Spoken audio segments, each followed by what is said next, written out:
¿Alguna vez te has preguntado si las leyendas urbanas son solo eso, leyendas? ¿Te imaginas entrar a un edificio y descubrir que algo te observa desde los pasillos, siguiendo cada uno de tus pasos mientras tú crees que estás solo? La siguiente historia se titula La unidad de las sombras. Capítulo 1. Las manitas en el barandal. La tarde caía lentamente sobre la unidad 520. El cielo teñido de tonos rojizos parecía un presagio, como si el sol se resistiera a abandonar el lugar, temiendo dejarlo a merced de la oscuridad. Los edificios, alineados en bloques interminables, daban la impresión de estar vigilando a todo aquel que se adentrara en sus pasillos silenciosos. Muy pocos lo notaban, pero había algo extraño en esa arquitectura fría. Las ventanas, oscuras y simétricas, parecían ojos sin párpados, atentos, fijos, inmutables. Era mi primera visita en meses a mi amigo, quien vivía en el último de los edificios del fondo. Para llegar hasta él debía atravesar la unidad casi por completo, y aunque había movimiento en los parques y canchas al frente, mientras más me acercaba al fondo, más pesado se sentía el ambiente. Sabía que detrás de ese muro de concreto, apenas a unos metros, descansaba el panteón del Cerro de la Estrella. Aunque el muro intentaba ocultarlo, no lograba impedir que una sensación extraña se filtrara en el aire, como si las tumbas respiraran un aliento helado que se extendía hasta los edificios. Cuando me acerqué al portón de entrada del edificio donde vivía mi amigo, un impulso extraño me obligó a alzar la vista.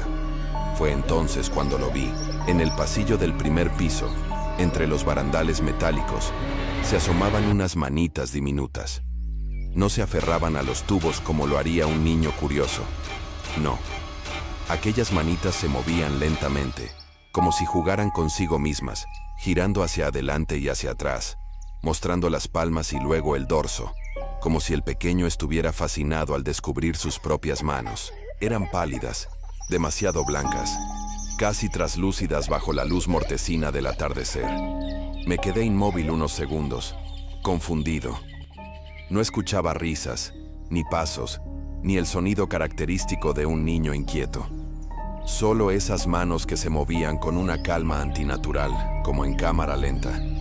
Tragué saliva y decidí ignorarlo. Es un niño, me repetí. Seguramente alguien dejó a su hijo jugando ahí. Con esa excusa en mente, subí las escaleras. Pero al llegar al primer piso, mi certeza se quebró en 1000 pedazos. Los pasillos estaban desiertos. Las 2 rejas de seguridad que cerraban cada ala permanecían firmemente cerradas con candado. Desde mi posición podía ver claramente las 4 puertas de los departamentos, todas cerradas, todas en silencio. No había rastro de niño alguno. Me invadió un escalofrío. Quise convencerme de que tal vez el niño pertenecía al segundo piso, que mi vista me había engañado. Subí con paso apresurado, buscando con desesperación a ese pequeño. Pero en el segundo piso, todo era idéntico. Puertas cerradas, pasillos vacíos, silencio absoluto. Ya un poco intranquilo, avancé hacia el tercer piso. Mis pasos resonaban en el eco hueco de las escaleras. El ambiente se volvía cada vez más pesado, como si el aire se espesara en mis pulmones. Mi corazón golpeaba con fuerza, pero intentaba mantener la calma. No hay nadie, solo me lo imaginé. Seguro estaba cansado. Pero al llegar al tercer piso, el resultado fue el mismo. Nada, solo un pasillo largo y oscuro, puertas cerradas, un silencio sepulcral que contrastaba con los ruidos de la calle allá afuera, ya lejanos, como si hubiera cruzado una frontera invisible entre el mundo normal y otro mucho más hostil. Finalmente, alcancé el cuarto piso donde vivía mi amigo. La puerta de su departamento fue un alivio para mi vista. Toqué con insistencia, deseando entrar, deseando alejarme de esas escaleras que ahora parecían extenderse hacia abajo como una garganta oscura que intentaba tragarme. Cuando mi amigo abrió, le conté rápidamente lo que había visto. Las manitas, el pasillo vacío, las puertas cerradas. Él me escuchó en silencio, con un gesto de incomodidad que no supe interpretar. No me dijo nada, solo cambió de tema. como si lo que le contaba no mereciera atención, o como si prefiriera no hablar de ello. Pero esa noche, cuando su madre regresó a casa, mi amigo le mencionó lo ocurrido. Ella me miró fijamente, como si estuviera evaluando mi reacción, y entonces habló con voz grave. «Lo que viste no es la primera vez que pasa aquí». Sus palabras helaron la habitación. Lo que para mí había sido un instante desconcertante, parecía tener raíces más profundas, ancladas en la misma tierra que compartía la unidad con el panteón. Historias viejas, de muertos que no descansan, de almas que aún deambulan buscando lo que perdieron. Y sin saberlo, yo ya me había convertido en parte de esa oscuridad. Capítulo 2. Las manitas en la oscuridad. La noche había caído sobre la unidad habitacional, y el silencio solo era interrumpido por el lejano aullido de un perro callejero y el zumbido eléctrico de los postes de luz. Yo no podía dejar de pensar en aquellas manitas pálidas que había visto jugueteando en el barandal del primer piso. La escena se repetía en mi mente como un eco inquebrantable. El lento girar de las manos, como si la criatura, fuera lo que fuera, contemplara con fascinación sus propias palmas y el dorso de ellas. Intentaba convencerme de que se trataba de una ilusión, de un mal juego de mi imaginación, pero cada vez que recordaba el detalle de lo blancas que eran esas manos, un frío helado me recorría la columna. El pasillo estaba cerrado, las puertas bloqueadas, y sin embargo, yo había visto claramente aquel movimiento. Esa misma noche, después de cenar con mi amigo, pedí permiso para salir al balcón de su departamento en el cuarto piso. Desde allí se podía ver el parque y el muro deteriorado que separaba la unidad del panteón del Cerro de la Estrella. A la distancia, algunas tumbas parecían alzarse más altas que el propio muro, como si intentaran espiar el mundo de los vivos. El viento soplaba suave, pero lo suficientemente frío como para obligarme a cruzar los brazos sobre mi pecho. Fue entonces cuando lo escuché. No eran pasos ni voces, sino un sonido rítmico, casi metálico, como si algo golpeara suavemente los barrotes de los pasillos inferiores. Me incliné hacia adelante, tratando de distinguir de dónde provenía. La penumbra no ayudaba. Apenas unos focos viejos parpadeaban en la planta baja, proyectando sombras que se estiraban como espectros. Entonces lo vi. En el mismo pasillo donde horas antes había visto las manitas, apareció una figura diminuta. Era un niño, o mejor dicho, la silueta de uno. Sus brazos se alzaban lentamente, y de nuevo, comenzó a girar las manos frente a su cara, en un juego hipnótico que me heló la sangre. No pensé. Llamé a mi amigo con un grito ahogado. Él salió al balcón y, cuando miró hacia donde yo señalaba, la figura ya no estaba. Bajamos juntos, convencidos de que alguien se había colado en el edificio. Pero al recorrer los pasillos, cada puerta seguía cerrada con candados, cada reja firme en su lugar. No había forma de que un niño hubiera salido corriendo sin que lo escucháramos. «Te estás sugestionando», dijo mi amigo, aunque su tono carecía de convicción. Dormimos tarde esa noche, o al menos, intentamos dormir. Yo daba vueltas en el sofá mientras el reloj parecía arrastrar los minutos con lentitud. Y cuando por fin empecé a cerrar los ojos, un sonido me despertó de golpe. Risitas. Risitas agudas, como las de un niño jugando a escondidas. Me levanté de un salto, encendí la linterna de mi celular y recorrí la sala. Nada. Las risitas se apagaron de golpe, dejando tras de sí un silencio espeso. Al día siguiente, durante el desayuno, le conté lo ocurrido a la mamá de mi amigo. Fue entonces cuando ella, con un semblante grave y los ojos cargados de una memoria oscura, comenzó a relatar lo que sabía. Habló de la revolución, de muertes y secuestros.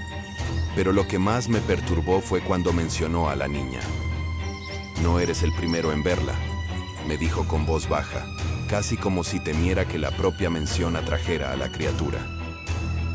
Hace años, un vecino borracho juró haber caminado con ella de la mano. Cuando se dio cuenta de lo que sostenía, estuvo a punto de enloquecer. Desde entonces, pocos hablan de ello. Me quedé en silencio, sintiendo un nudo en el estómago. Mi experiencia había dejado de ser un mal sueño para convertirse en una confirmación de algo real. algo que se arrastraba entre los edificios y que tenía la forma de un niño. Esa tarde me acerqué al parque de la unidad, el mismo donde supuestamente el borracho había visto a la niña llorar en los columpios. Los juegos oxidados crujían con el viento y las cadenas de los columpios tintineaban solas, como si alguien invisible estuviera meciéndose lentamente. El aire se volvió denso, cargado de un olor a tierra húmeda y óxido.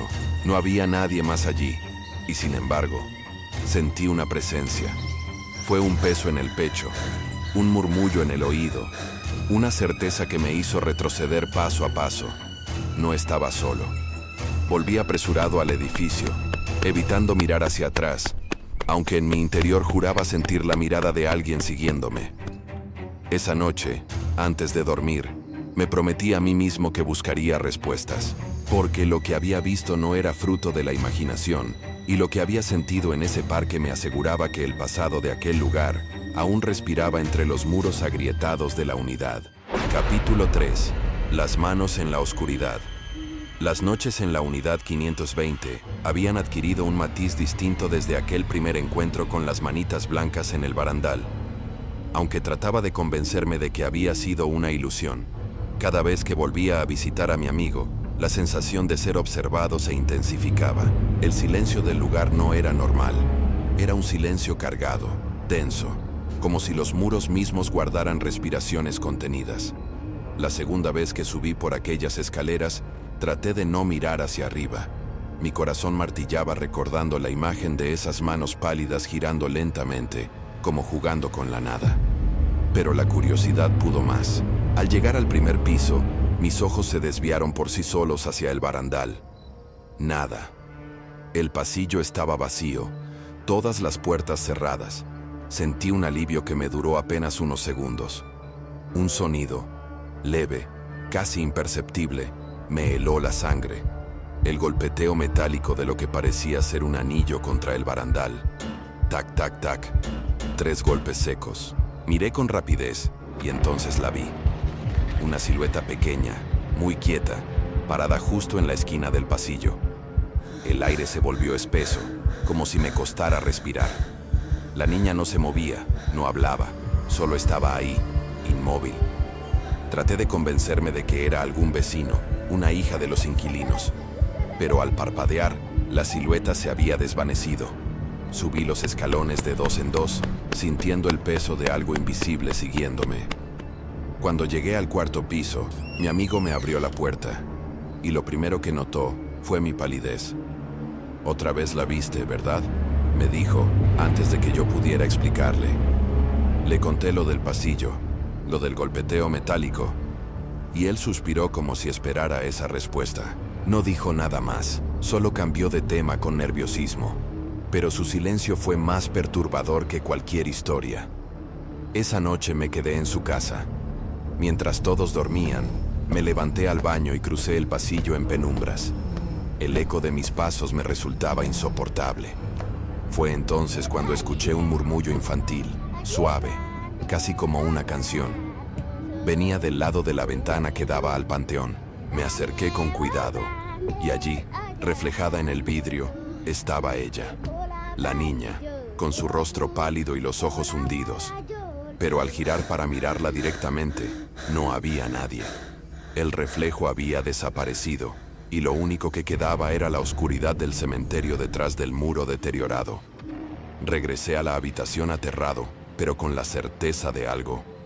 Esa niña no era de este mundo. No caminaba como un ser vivo, no jugaba como un niño normal.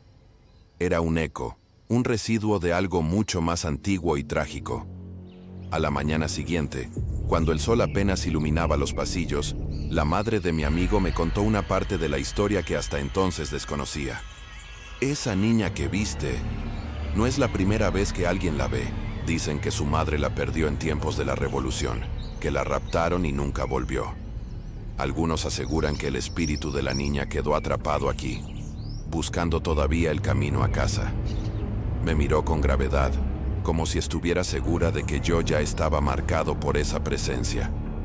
Si la escuchas llorar, no la sigas. Si la ves jugar, no la mires fijamente. Y si algún día la sientes cerca, reza lo que sepas.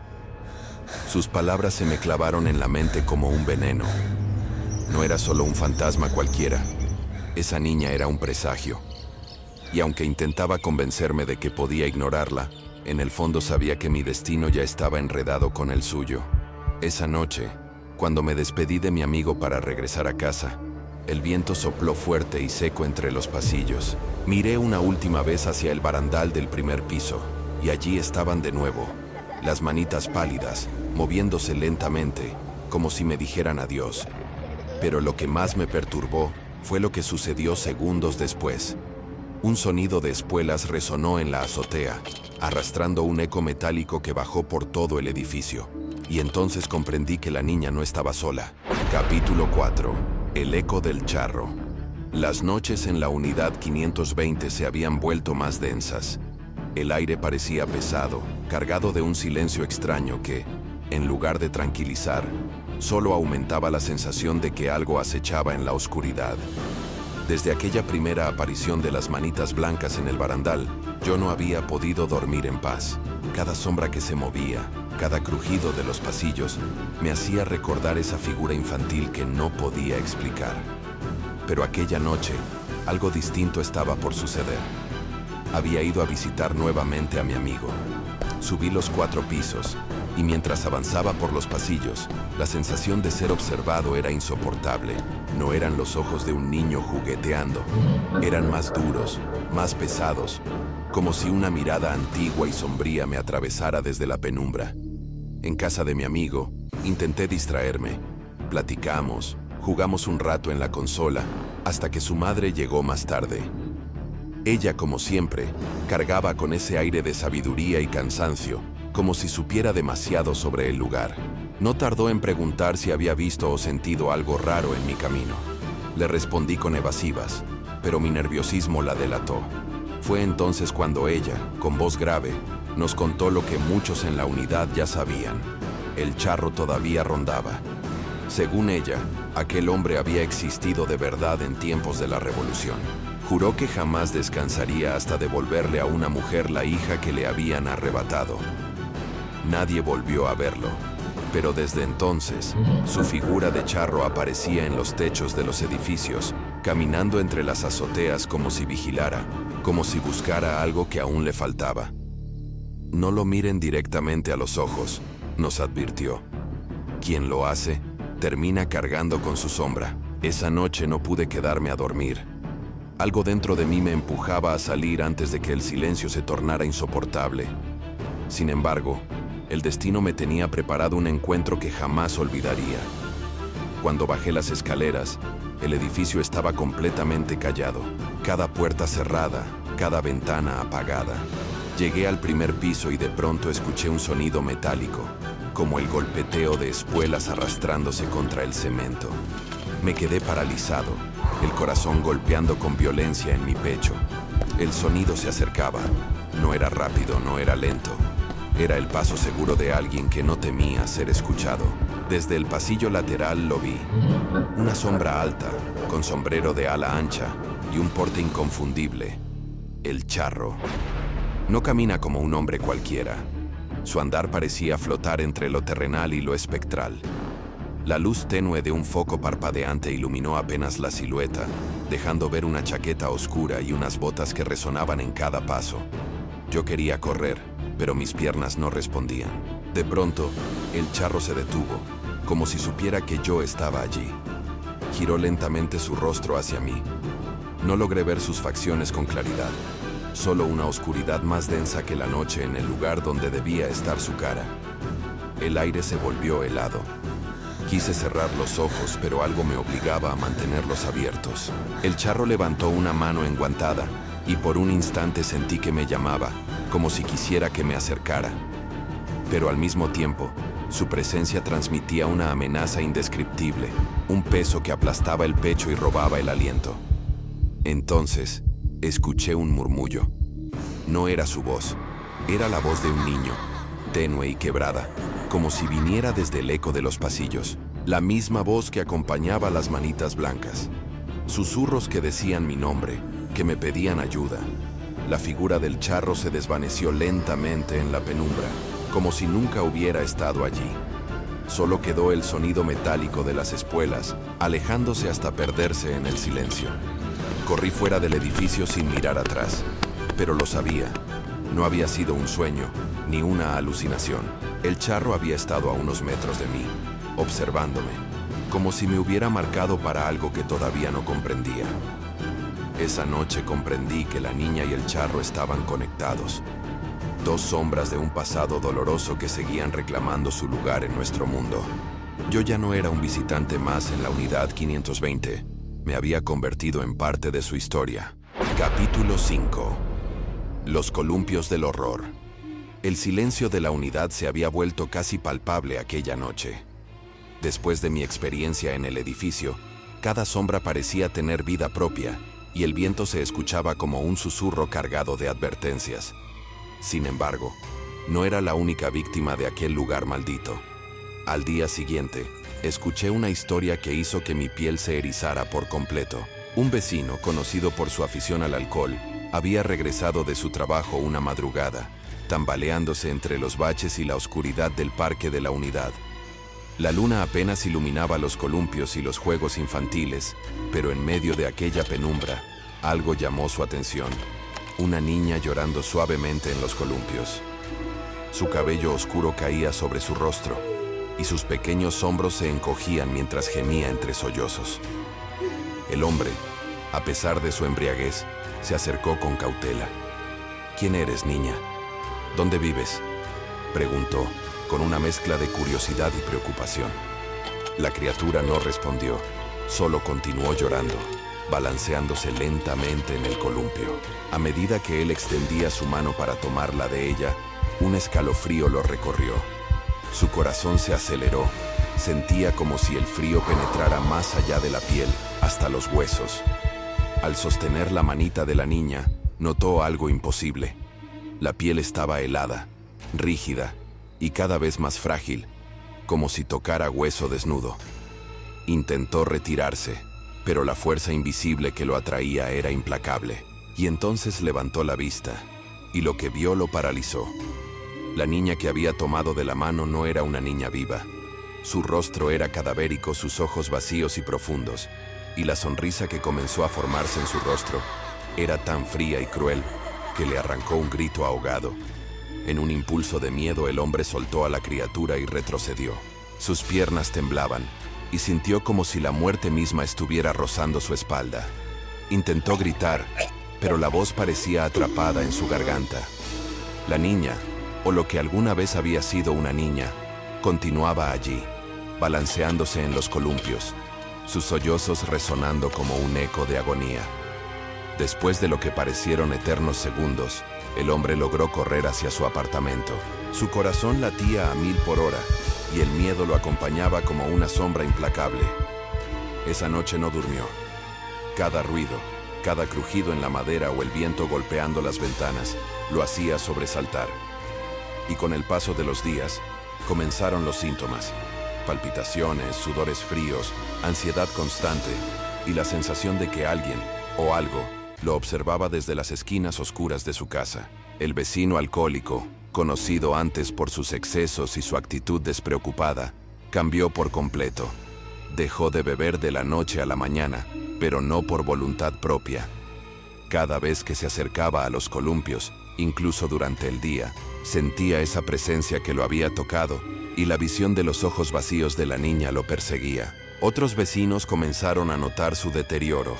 Sus manos temblaban, su mirada estaba perdida, y evitaba hablar de lo sucedido. Nadie quería acercarse al parque después de escuchar su historia, y los columpios quedaron abandonados, cubiertos por una sensación de miedo y quietud. Ese relato me hizo comprender algo importante. La unidad no solo estaba maldita, sino que las presencias que habitaban en ella no eran selectivas. La niña fantasma, o espíritu vengativo, buscaba a quien quisiera acercarse, atrapando incluso a los desprevenidos. Su aparición no solo generaba terror físico, sino psicológico. Su sola visión podía romper la mente de quien la viera, y su contacto provocaba un pánico paralizante que dejaba secuelas permanentes. Mientras escuchaba la narración, no pude evitar mirar hacia los columpios desde la distancia, recordando mi propio encuentro con la niña en el barandal. Mi corazón latía con fuerza y una sensación de inevitabilidad me invadió. Algo me decía que nuestra historia no terminaría ahí, que la presencia de aquella niña no era un accidente, sino un recordatorio constante de que aquel lugar estaba condenado y que quienes vivían en la unidad serían testigos de su terror en algún momento. La noche caía y con ella el miedo se hacía tangible. Cada sombra, cada crujido, cada susurro en los pasillos recordaba que la unidad guardaba secretos que no debían ser perturbados. La historia del vecino alcohólico no era un caso aislado, sino una advertencia de que los muertos, o lo que quedaba de ellos, podían caminar entre nosotros, jugando con la delgada línea entre la vida y la muerte. Así terminó aquel día, con la unidad sumida en un silencio que pesaba más que cualquier ruido, y con la certeza de que la niña seguía allí, esperando a su próxima víctima, silenciosa, helada y mortífera. Capítulo 6. La sombra del charro. Las noches en la unidad se habían vuelto insoportables. Tras los avistamientos de la niña en los pasillos y el terrible relato del vecino en el parque, una sensación de peligro constante se había instalado en mi mente. Cada sombra parecía moverse con intención, cada crujido de piso era un aviso, y el viento que pasaba por los corredores me parecía un susurro lleno de advertencias. Sin embargo, lo que estaba por ocurrir superó cualquier temor que hubiera sentido hasta ese momento. Una tarde, mientras subía al edificio de mi amigo, escuché por casualidad a la madre de este contar historias antiguas sobre aquel lugar. Entre recuerdos y advertencias, mencionó al charro, un hombre vestido con traje de época, sombrero ancho y botas que resonaban como martillos al caminar.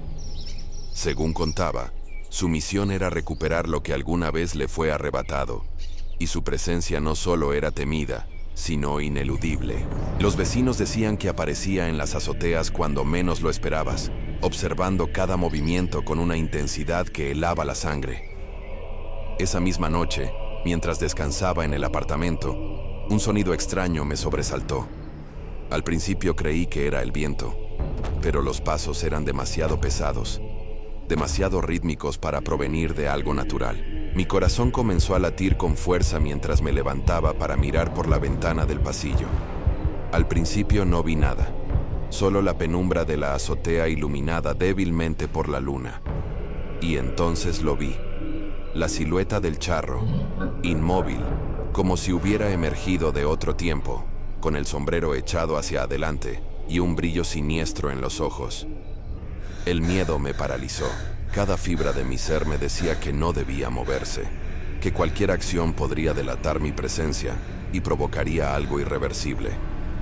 Los pasos comenzaron a avanzar lentamente hacia el borde del edificio, y con cada golpe sobre el suelo, el sonido resonaba en mi pecho como un tambor que anunciaba la muerte.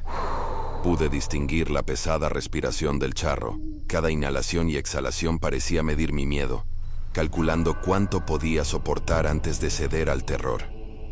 Intenté llamar a mi amigo, pero mi voz no salía. Cada intento de gritar se convertía en un hilo de aire entrecortado, como si alguien o algo absorbiera mi fuerza vital. El charro no parecía notar mi presencia, pero su sola existencia llenaba el aire de una presión insoportable, como si el tiempo mismo se detuviera a su alrededor. Mientras observaba, recordé la advertencia de la madre de mi amigo. El charro aparecía donde había luz, donde los vivos intentaban iluminar su entorno, buscando aquello que le había sido robado. En ese momento, comprendí que los encuentros con la niña y con el charro no eran casuales. Ambos estaban ligados a la historia trágica del lugar, a la muerte, a los ruidos que resonaban en los pasillos y a la sensación de que nunca estarías a salvo. Esa noche no dormí.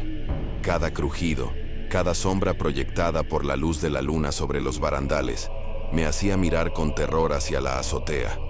Intenté convencerme de que todo era sugestión, que mi mente estaba jugando con recuerdos e historias, pero los pasos persistían. Y mientras la madrugada se acercaba, un grito profundo y lastimero emergió de lo más alto del edificio. Un lamento que parecía unir la voz de la niña y la autoridad del charro, mezclando miedo y poder en una combinación que atravesaba el alma. A la mañana siguiente, mi amigo y yo nos miramos sin palabras. Ninguno necesitaba comentar lo ocurrido. Sabíamos que algo en ese edificio había cambiado para siempre. La presencia del charro y de la niña no era temporal. No eran apariciones aisladas. Eran guardianes de un pasado violento y maldito. Y su existencia estaba destinada a recordarnos que la unidad nunca sería un lugar seguro. El terror que nos acompañaba no solo era físico, era psicológico. Cada sombra, cada objeto fuera de lugar, cada silencio prolongado, se volvía un aviso de que aquello que habita en la unidad nos observaba. Calculaba nuestros movimientos y preparaba un destino que no podríamos evitar. La sensación de ser cazado era constante y la pregunta que rondaba nuestras mentes era inevitable. ¿Quién sería la próxima víctima y hasta dónde llegarían estas presencias para reclamar lo que les pertenecía? Mientras bajábamos por los pasillos, el eco de los pasos del charro parecía seguirnos, resonando en cada rincón, mezclado con los sollozos distantes de la niña. La realidad se desdibujaba. No podíamos distinguir si estábamos soñando, imaginando o siendo testigos de algo que trascendía la vida y la muerte. Esa noche, y todas las que siguieron, serían recordatorios de que la unidad estaba viva con los fantasmas del pasado, y que aquellos que la habitaban se encontraban atrapados en un ciclo de miedo del que era imposible escapar. Capítulo 7. Ecos en los pasillos. La tensión dentro del edificio ya no era algo que pudiera ignorar. Tras la aparición del charro en la azotea, cada pasillo se convirtió en un corredor de presagios y murmullos que llenaban de inquietud la unidad. El miedo se había apoderado de mí de una manera que iba más allá de lo físico. Cada sombra se transformaba en una amenaza. Cada sonido se amplificaba en mi mente hasta convertirse en gritos desgarradores. Lo que antes era un lugar cotidiano, ahora era un laberinto de terror psicológico donde la realidad se mezclaba con la pesadilla. Aquella noche, mientras intentaba dormir, escuché primero los pasos del charro resonando sobre el piso del edificio. Eran pesados, rítmicos, calculados, pero esta vez no estaba solo. Un sonido distinto se mezcló con los pasos, más sutil, pero igual de aterrador. El crujido delicado y pausado de algo que jugaba, moviéndose en silencio por los pasillos, como si una niña invisible estuviera explorando cada rincón. Era la misma presencia que había visto días atrás en el barandal del primer piso. Mi corazón se aceleró y sentí como la respiración se volvía entrecortada. Cada músculo de mi cuerpo estaba tenso, preparado para huir, pero al mismo tiempo paralizado por el terror. Intenté racionalizar lo que escuchaba. No puede ser real, son imaginaciones tuyas, la sugestión. Pero mientras los sonidos se acercaban, la certeza de que algo estaba allí se volvió innegable. Los pasos del charro se detuvieron en el piso superior, mientras que los movimientos de la niña parecían descender lentamente por los corredores, pasando por las puertas cerradas, por los departamentos vacíos, sin que nadie los abriera. Un viento frío atravesó el pasillo, haciendo temblar las hojas de los planos de luz que colgaban en las paredes. El frío no venía de la noche, ni de ninguna ventana.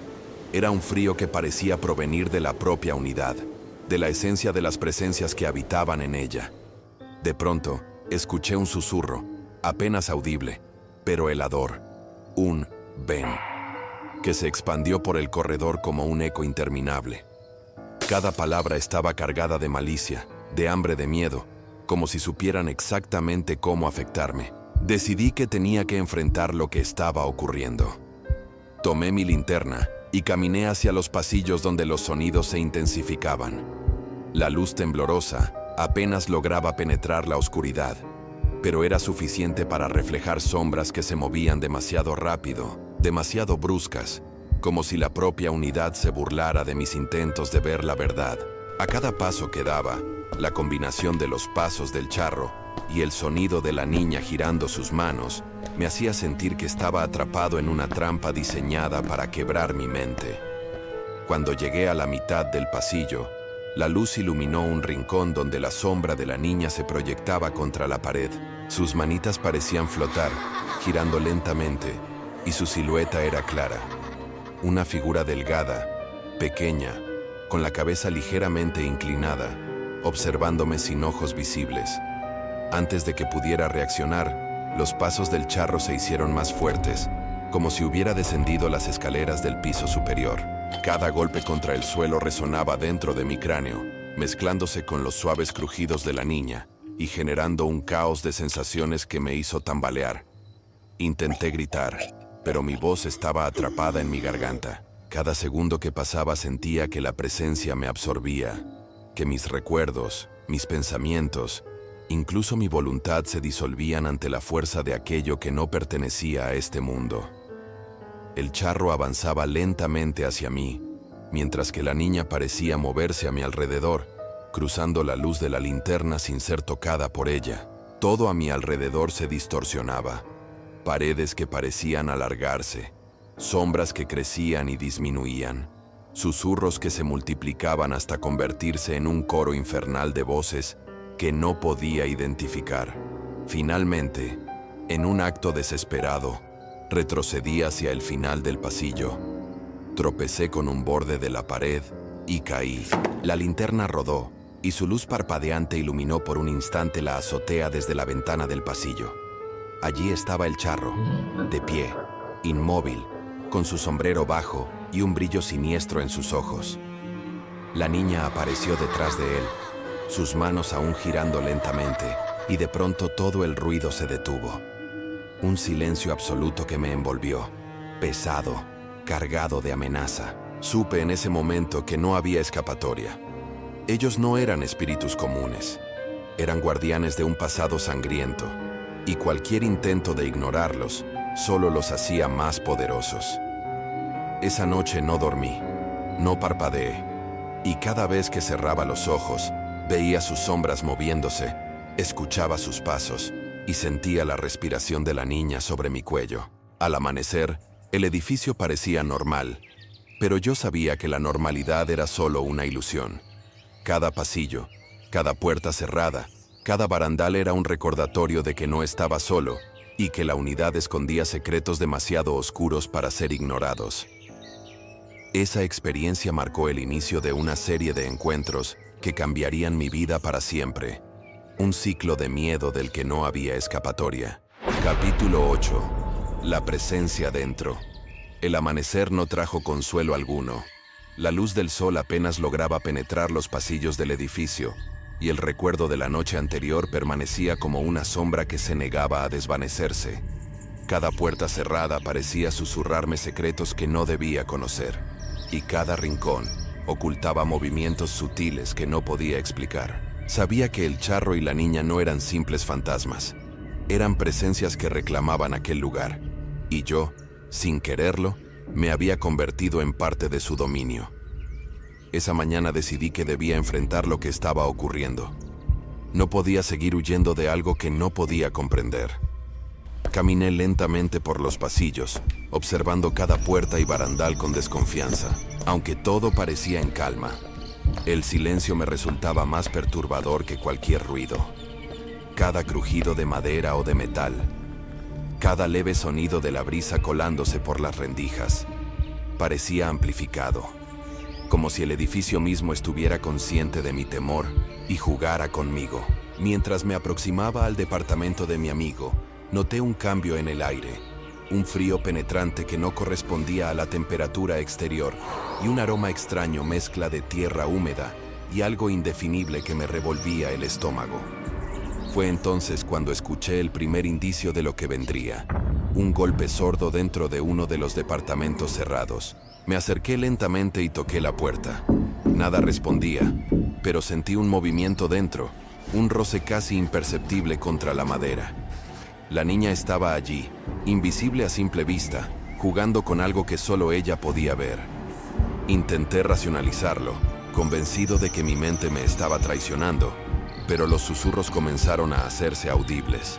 Palabras incomprensibles se mezclaban con risas suaves, casi infantiles, pero cargadas de un frío aterrador.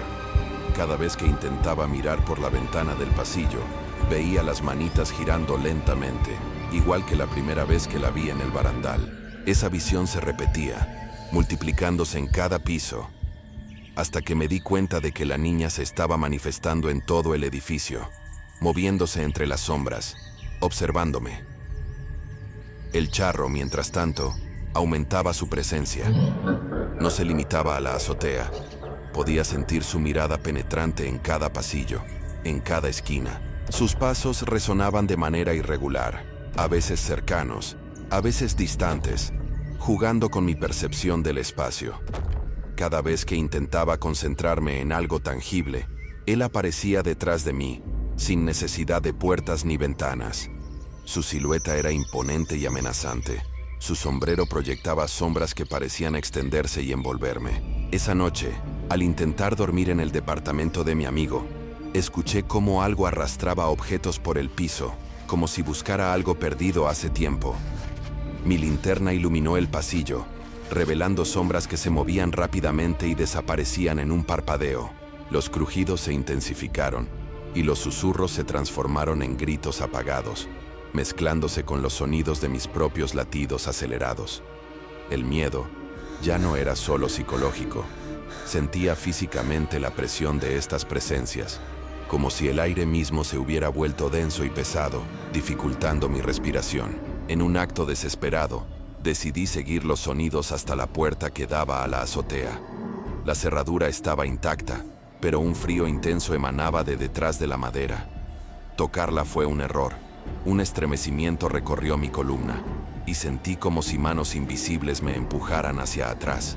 La niña apareció entonces, materializándose parcialmente, sus manos huesudas girando lentamente, y el charro detrás de ella, inmóvil, observándome con ojos que no eran humanos. Fue suficiente para comprender que estas presencias no se limitarían a asustarme.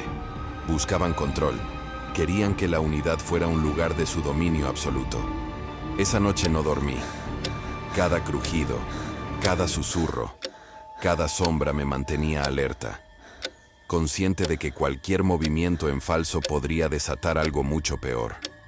La realidad y la pesadilla se mezclaban, y cada intento de racionalización se veía frustrado por la evidencia de lo sobrenatural. El edificio ya no era un lugar donde vivir. Era un laberinto de terror en el que estaba atrapado. Un escenario donde las reglas de la lógica no existían y la amenaza era constante. Al amanecer, mis manos temblaban y mi respiración era entrecortada. Sabía que esto no había terminado, que la niña y el charro no me dejarían en paz, y que cada noche se volvería más intensa, más cercana, más destructiva. Había cruzado una línea que no podía deshacer. Me había convertido en un testigo de lo imposible, un participante involuntario de un juego macabro que desafiaba cualquier comprensión humana. Capítulo 9. El encuentro inevitable. La noche cayó con una oscuridad más densa que nunca. El edificio, que antes parecía solo un espacio abandonado y silencioso, ahora emanaba una presencia opresiva que se sentía en cada pared y en cada barandal del pasillo. Cada sombra parecía moverse con vida propia, y cada crujido del piso me recordaba que la niña y el charro no estaban dispuestos a dejarme en paz. Sabía que aquella noche no sería como las anteriores. Algo dentro de mí me decía que el encuentro definitivo estaba a punto de suceder. Decidí permanecer en el departamento de mi amigo, encendiendo todas las luces posibles y bloqueando la puerta con muebles. Sin embargo, incluso dentro, la sensación de vigilancia era insoportable. Los susurros comenzaron a escucharse desde el techo, como si alguien caminara justo sobre nosotros. Primero fueron pasos lentos, arrastrando algo pesado, y luego un golpeteo irregular, que subía y bajaba de intensidad. Intenté mantener la calma, convencido de que la luz me protegería, pero la lógica ya no tenía cabida en aquel lugar. Fue entonces cuando lo vi, un movimiento en el barandal del primer piso. La niña, con sus manos huesudas girando lentamente, apareció a la vista como un reflejo distorsionado. Su figura era transparente, pero cada detalle de sus manos y rostro mostraba un realismo escalofriante. Mi corazón latía con fuerza, y sentí un frío intenso que subía desde mis pies hasta mi cabeza. Cada segundo parecía eterno mientras la observaba, paralizado por el miedo. De repente, el charro apareció en el extremo del pasillo. Su silueta era imponente, con el sombrero proyectando sombras que se extendían sobre las paredes. Sus ojos parecían perforar mi alma, y la sensación de que no estaba solo se volvió abrumadora. Intenté hablar, gritar o correr, pero mi voz se quedó atrapada en mi garganta. La presencia de estas entidades llenaba el espacio con un aire tan denso que parecía que la misma realidad comenzaba a desmoronarse a mi alrededor. El primer contacto físico ocurrió de manera inesperada. La niña avanzó hacia mí y sentí sus manos frías como el hielo rozando mis brazos. Un dolor punzante recorrió mi cuerpo y un mareo intenso me obligó a apoyarme contra la pared. Fue suficiente para darme cuenta de que no podía escapar solo con luz o bloqueando puertas.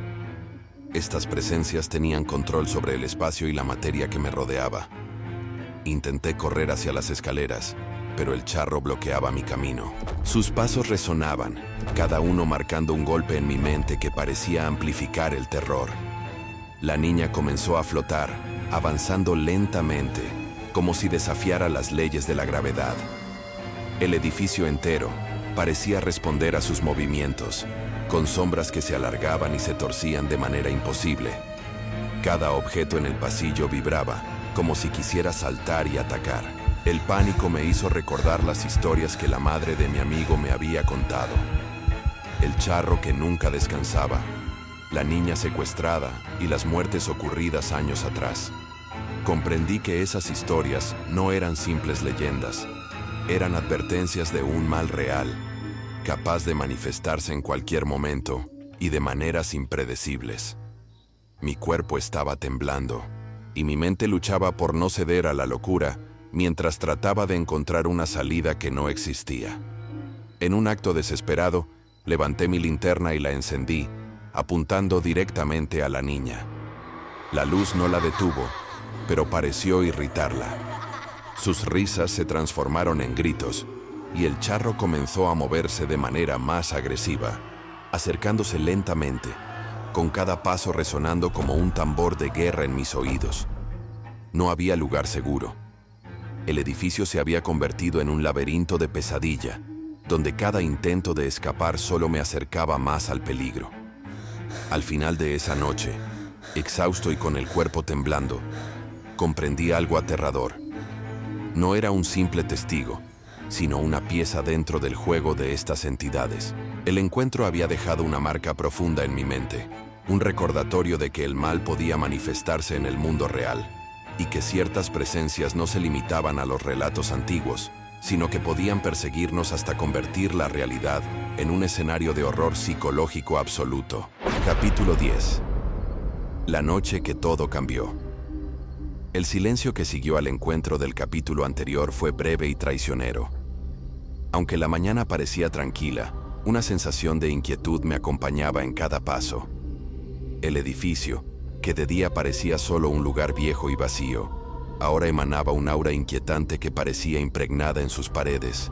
Cada crujido del piso, cada sombra que se movía con el sol reflejándose, me hacía recordar lo que había vivido. La niña de manos huesudas y el charro vigilante. Sabía que lo que había ocurrido no era un accidente. Era solo el principio de algo mucho más oscuro y aterrador. Esa noche, decidí quedarme en el departamento de mi amigo, intentando mantener la calma y convencido de que, si ignoraba los ruidos, tal vez desaparecerían. Pero justo cuando el reloj marcaba la medianoche, comenzaron de nuevo. Primero fueron los pasos sobre el techo, arrastrando algo invisible, como si la azotea estuviera viva. Luego, un golpe seco resonó en la puerta de mi cuarto, como si alguien quisiera obligarme a salir. El miedo me paralizó, y por un momento, dudé si siquiera debía respirar. El primer contacto ocurrió cuando escuché la risa de la niña. Era suave, casi un susurro, pero cargada de un tono burlón y diabólico. Me di cuenta de que la presencia no se limitaba al pasillo ni a los pisos. Podía sentirse en todo el edificio, en cada rincón. La linterna que sostenía temblaba entre mis manos mientras buscaba cualquier movimiento en las sombras. Entonces, vi una silueta pequeña moviéndose en el extremo del pasillo. Era ella. Sus manos giraban lentamente, como jugando con un mecanismo invisible, y sus ojos parecían mirar directamente dentro de mi alma. Intenté avanzar, buscando enfrentarla, pero mi cuerpo estaba paralizado por un miedo que superaba cualquier lógica. Fue entonces que apareció el charro, emergiendo de la oscuridad con un paso firme y amenazante. Su sombrero proyectaba sombras imposibles en las paredes, y sus ojos brillaban con una luz que parecía no pertenecer a este mundo. La niña y él parecían trabajar juntos, una combinación letal de manipulación y terror. Cada uno de sus movimientos provocaba en mí un malestar físico, mareos, escalofríos y un dolor punzante en el pecho. El edificio entero respondió a su presencia. Las paredes parecían vibrar, los barandales se torcían y los objetos comenzaban a moverse de forma inexplicable. El aire se volvió pesado y húmedo, y un olor a tierra mojada mezclado con humo se filtraba desde algún lugar. Intenté gritar, pero mi voz se perdió en el eco de la estructura. No había nadie que escuchara ni pudiera ayudarme. La niña avanzaba lentamente hacia mí, y cada paso hacía que el suelo bajo mis pies pareciera ceder. Recordé entonces la historia que la madre de mi amigo me había contado. Cómo el charro no descansaría hasta cumplir su promesa, y cómo la niña había aparecido solo ante ciertas personas. Comprendí que yo había sido elegido, de alguna manera, para enfrentar esta manifestación de un mal ancestral. Intenté huir hacia la puerta del pasillo, pero estaba bloqueada por una fuerza invisible que me empujaba hacia atrás, obligándome a mirar lo inevitable. La intensidad del encuentro aumentó cuando la niña extendió sus manos, y sentí un frío extremo que me atravesaba el cuerpo. Mis pensamientos comenzaron a desordenarse. Cada idea de escape se volvía inútil, y la percepción de la realidad empezó a desmoronarse. El charro se acercó, sus pasos retumbando en cada esquina del edificio, y en sus ojos vi una determinación que parecía infinita. Todo a mi alrededor se volvió un caos. Luces parpadeando, sombras multiplicándose, y el sonido de risas y gritos mezclándose en un solo rugido de terror. Finalmente, cuando creí que todo estaba perdido, una fuerza inexplicable me empujó hacia una esquina del pasillo, obligándome a encogerme y cubrir mi rostro. Allí, en la penumbra, la niña desapareció por un instante, pero el charro permaneció, observándome. Su presencia me dejó claro que lo peor aún no había pasado, que este encuentro era solo un preludio de un desenlace mucho más oscuro y catastrófico. Cuando la noche terminó y los primeros rayos de luz atravesaron las ventanas, me sentí vacío, exhausto y marcado. Sabía que no podía olvidar lo que había visto, que estas entidades no se limitarían a esa noche, y que mi vida había cambiado para siempre. La sensación de vulnerabilidad de estar vigilado permaneció, y el recuerdo de la niña y el charro se grabó en mi mente como una advertencia permanente de que el mal no siempre es invisible, y que algunas leyendas basadas en hechos reales pueden perseguirnos hasta convertir nuestras vidas en pesadillas vivientes. Capítulo 11. La frontera entre la realidad y la pesadilla. El amanecer apenas lograba atravesar las grietas de las ventanas del departamento, y yo seguía temblando, exhausto, con la memoria de la noche aún fresca en mi mente. Cada sonido, desde el viento hasta los pasos lejanos de los vecinos, se sentía distorsionado, como si el edificio estuviera resonando con ecos de otra dimensión. Sabía que lo que había presenciado no era un simple susto. Había algo oscuro, algo que se alimentaba de mi miedo y de la incertidumbre que me consumía. Esa mañana intenté retomar la normalidad, pero todo parecía diferente. Las paredes del edificio tenían sombras que no deberían estar allí. Los pasillos me parecían más largos y las esquinas más profundas, como si el espacio mismo se hubiera deformado durante la noche. Cada vez que parpadeaba, sentía que la silueta de la niña podía aparecer en cualquier lugar, observándome desde algún rincón inaccesible. Intenté ignorarlo, pero el temor me impedía concentrarme. A media tarde, Mientras revisaba documentos del trabajo en la unidad, escuché un leve golpeteo en el techo. No era el sonido metálico de la construcción, ni el de los vecinos, que estaba completamente vacío. Era un ritmo irregular, 3 golpes, como si alguien o algo caminara con pasos torcidos y desiguales. Mi corazón se aceleró y una sensación de náusea se apoderó de mí. Sabía que no podía ser coincidencia. El charro estaba presente y la niña podría reaparecer en cualquier momento. Esa noche, decidido a no dejar que el miedo me dominara, encendí todas las luces posibles y me armé de valor para recorrer los pasillos del edificio. Llevaba la linterna en una mano y una barra de metal como único recurso de defensa en la otra. Cada paso que daba resonaba en el suelo y sentía cómo el aire se volvía más denso, pesado, como si respirara un aliento invisible que me observaba. De repente, un susurro frío y delgado se filtró en mis oídos.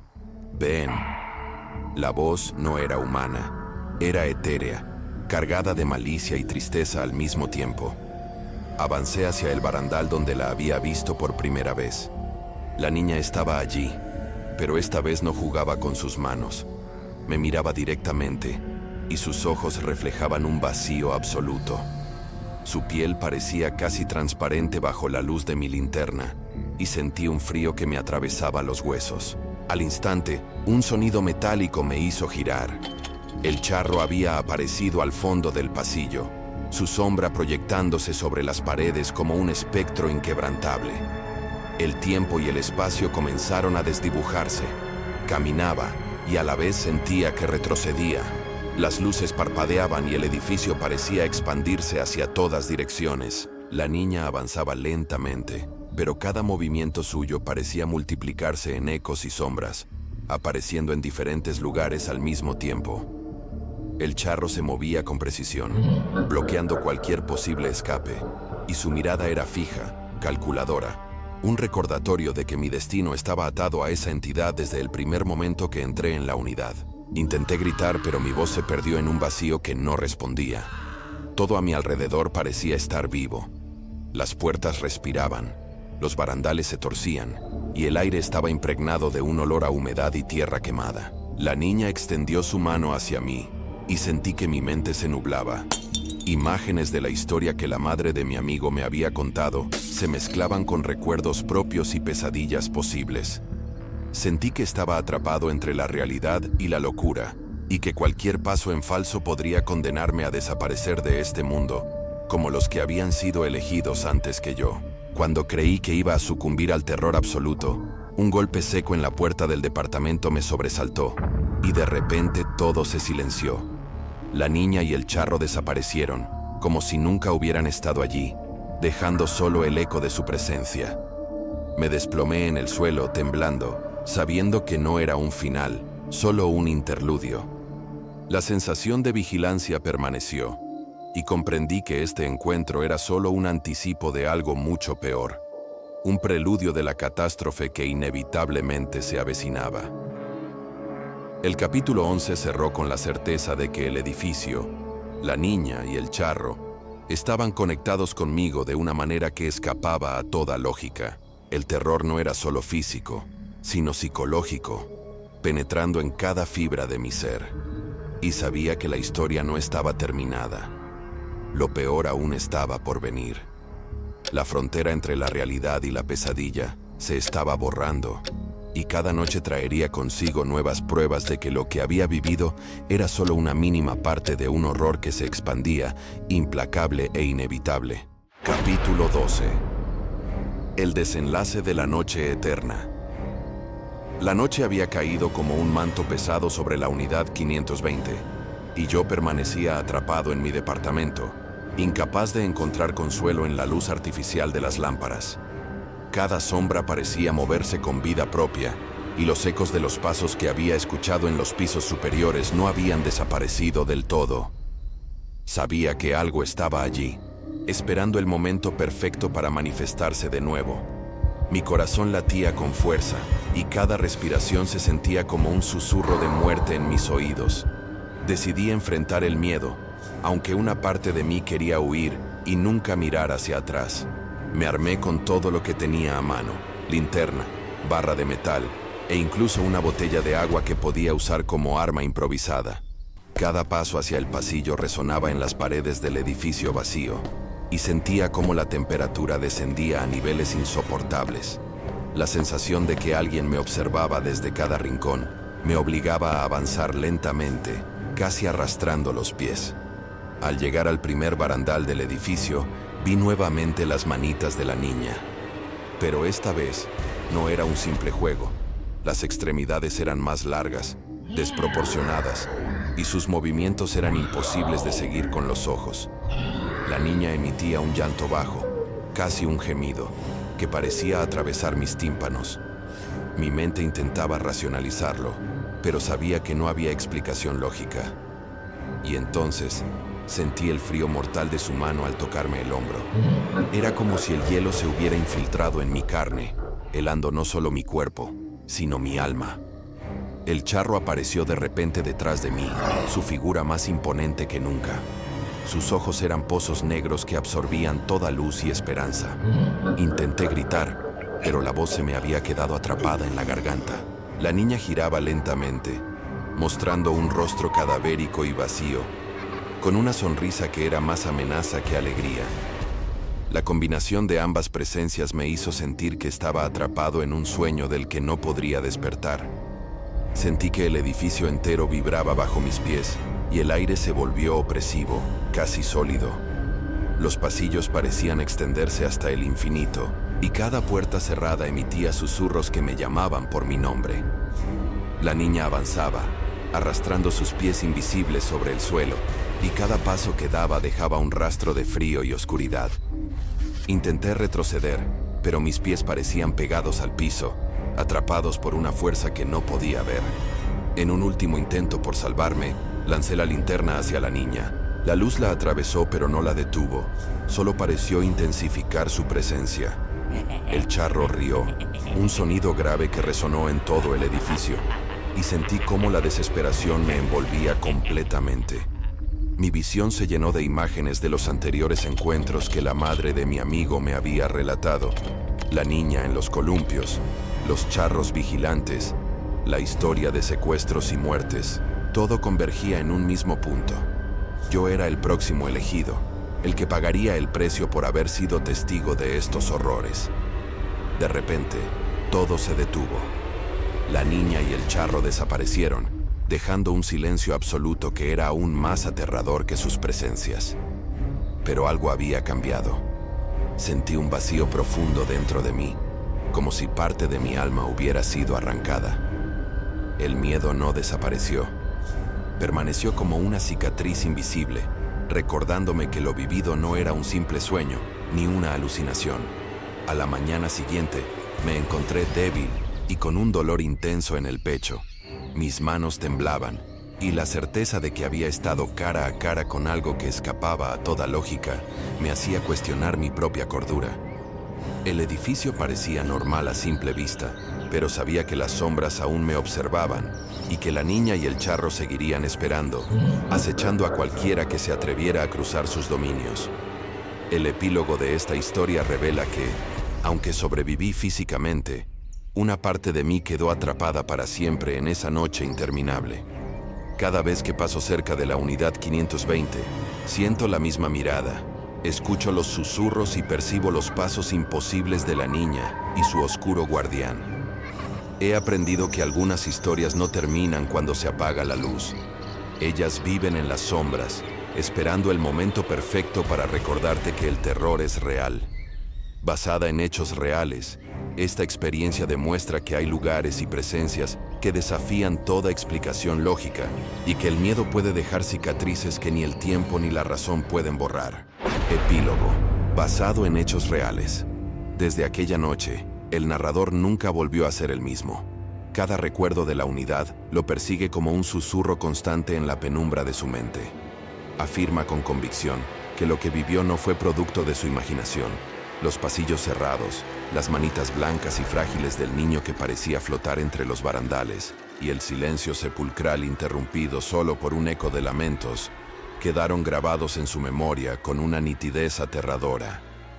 Cada vez que cierra los ojos, ve la figura de la niña, girando lentamente sus palmas hacia él, como si midiera su miedo y su vulnerabilidad. Lo peor es que la sensación de ser observado nunca lo abandona, incluso cuando se aleja de la unidad, al caminar por calles desiertas o al cruzar parques solitarios, siente la presencia de la niña detrás de él, invisible pero tangible, siguiéndolo a cada paso. El charro, con su sombrero oscuro y su mirada firme, también permanece como un espectro vigilante, recordándole que el pacto de miedo y muerte que comenzó en aquella unidad no tiene fin. Cada sonido inesperado, cada crujido de puerta o murmullo lejano, lo hace retroceder, paralizado por el terror que aprendió a respetar desde niño.